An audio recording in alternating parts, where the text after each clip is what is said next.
वहीं रूस और यूक्रेन की जंग के बीच दुनिया में युद्ध का एक नया मोर्चा तैयार होता दिख रहा है। तैयारी चल रही है चीन को सबक सिखाने की।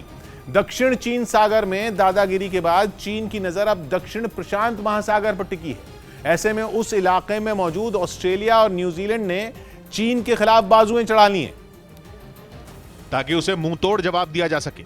इस वक्त पूरी दुनिया का ध्यान रूस और यूक्रेन में छिड़ी जंग पर है और उसी मौके का फायदा उठाकर चीन अलग खिचड़ी पकाने में जुटा है।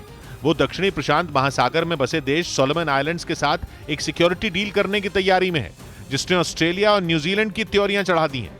ऑस्ट्रेलिया के प्रधानमंत्री स्कॉट मॉरिसन ने तो दो टूक कहा कि चीन उनके लिए खतरा पैदा कर रहा है। The reports that we've seen are not a surprise to us and a reminder of the constant pressure and threats. वहीं न्यूजीलैंड की प्रधानमंत्री जसिंडा आर्डन ने भी साफ कर दिया कि इस इलाके में मौजूद देश एक दूसरे की सुरक्षा करने के काबिल हैं और इसके लिए बाहर से किसी दूसरे देश को उनके इलाके में आने की जरूरत नहीं।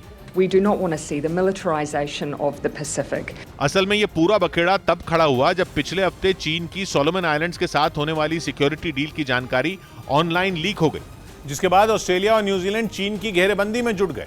सोलोमन आइलैंड्स दक्षिण प्रशांत महासागर में टापुओं से बना देश है जो कि ऑस्ट्रेलिया के उत्तर पूर्व में है। न्यूजीलैंड भी इसी इलाके में पड़ता है। खबर यह है कि सोलोमन आइलैंड्स चीन के साथ एक सिक्योरिटी डील कर रहा है, जो कि दावा है कि अगर हो गई तो चीन के लिए वहां अपनी सेना और पुलिस तैनात करने का रास्ता साफ हो जाएगा। डर यह है कि चीन सोलोमन आइलैंड्स में अपना सैन्य अड्डा भी बना सकता है और फिर उससे चीन ऑस्ट्रेलिया और न्यूजीलैंड के बिल्कुल पड़ोस में आ धमकेगा, जिस वजह से दोनों देशों ने चीन के खिलाफ मोर्चा खोल दिया।